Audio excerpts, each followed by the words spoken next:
Matthew chapter 22, picking up at verse 15. Then the Pharisees went and plotted how to entangle him in his words. And they sent their disciples to him along with the Herodians, saying, Teacher, I love this. This is great. Teacher, we know that you are true and that you teach the word of God faithfully. Talk about flattering to deceive, right? We know that you are true and you teach the way of God faithfully, truthfully. And you do not care about what anybody else thinks. You will tell the truth regardless. See how they're setting him up, flattering him in an attempt to deceive him. You don't care about anybody's opinions, for you are not swayed by appearances. Tell us then, O wise teacher, what think you? Is it lawful to pay taxes to Caesar or not? Jesus, aware of their malice, said, Why do you put me to the test, you hypocrites? Show me the coin for the tax. They brought him a denarius. Jesus said to them, whose image and inscription is this? They said, Caesar's. Then he said to them, Therefore render to Caesar the things that are Caesar's, and to God the things that are God, that belong to God. When they heard it, they marveled, and they left him and went away. Well, you would, wouldn't you?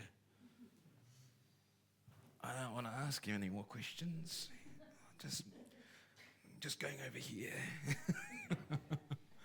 You see what's going on here? You see what's happened? The question is a trap. And so they butter him up. We know that you are faithful and you don't care what anybody thinks. You just teach truth. You don't care about anybody else's opinion. You're just going to teach the truth because that's the kind of great guy, great teacher, godly man you are. So, wise and wonderful teacher of truth, tell us then, is it lawful to pay the tax to Caesar or not? Now, if he says yes, right? If he says yes, pay the taxes to Caesar, then they will interpret that as you are now supporting the oppression of the Israelites. You are now supporting the oppression of the Jewish people. And so Jesus would be rejected on that basis by everybody because he'd be seen to be siding with the Romans. If, however, Jesus says no, right, don't pay your taxes, then he'd be interpreted as instigating a revolt against the Roman authorities.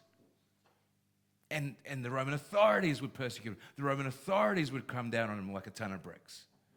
And so whether he answers yes or no, it doesn't work well for Jesus. It doesn't come out good. It's a trap.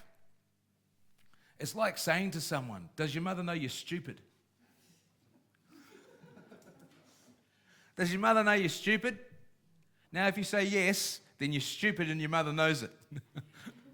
Right? If you say no, you're stupid and your mother doesn't know it. But you're still stupid. Right? Or have you stopped beating your wife? If you say yes, then you were beating your wife and you've stopped. If you say no, you're still beating your wife. All right? So you got to watch out for these kinds of questions, binary questions of yes or no. How does Jesus respond to the challenge? There's a trap. How does he respond to it? Get me a coin. Bring me the coin. Come on now. And he gets the coin and says, now, whose image is this? And they go, well, it's Caesar. Yeah. So give to Caesar what belongs to Caesar. Right. But give to God what belongs to God. Now, when you hear that word image, what do you think? Made in his image and likeness. The coin is made in the image of Caesar. It belongs to Caesar. Whose image is on you? So, give to Caesar what belongs to Caesar, and give to God what belongs to God. You see? We're in a totally different realm now, aren't we? We're in a different place entirely from where we were when we started. That sets up the whole discussion now, doesn't it? Whose image is on the coin? Whose image is on you? So give to Caesar what belongs to Caesar. There's your trinket. There's your flippin' piece of metal. You can have it. It's worthless anyway. Whose image is on you? God. So give to Caesar what belongs to Caesar. Give to God what belongs to God. Therefore, brethren, in light of the mercies of God, present yourselves a living sacrifice. Paul is merely saying the same as what Jesus was saying to the Pharisees. You follow that? Give to God what belongs to God. You are made in His image and likeness. Your entire life is to be lived for Him. You owe Him everything. Paul, present yourselves a living sacrifice. This is your reasonable act of worship. True worship looks like living your entire life as an act of worship before God. Every single bit of it. Because it's His image that you are made in. It's His image that's on you. You belong to Him.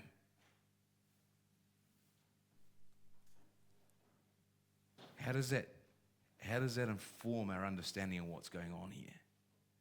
How does that start to shape and shift and mold our understanding of what Paul is saying here in Romans chapter 13?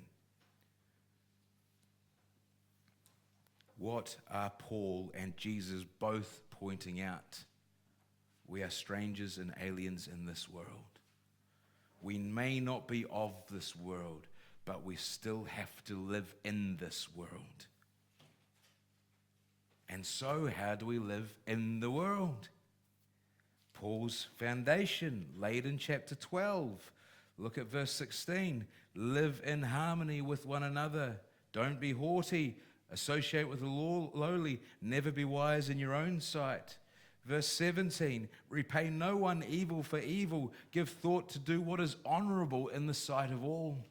Verse 18, if possible, so far as it depends on you, live peaceably with everybody. Verse 3 of chapter 13, do what is good.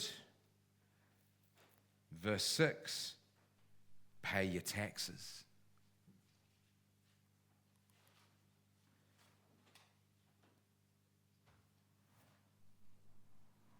Verse 7, pay to all what is owed to them, taxes to whom taxes are owed, revenue to whom revenue is owed, respect to whom respect is owed, honor to whom honor is owed.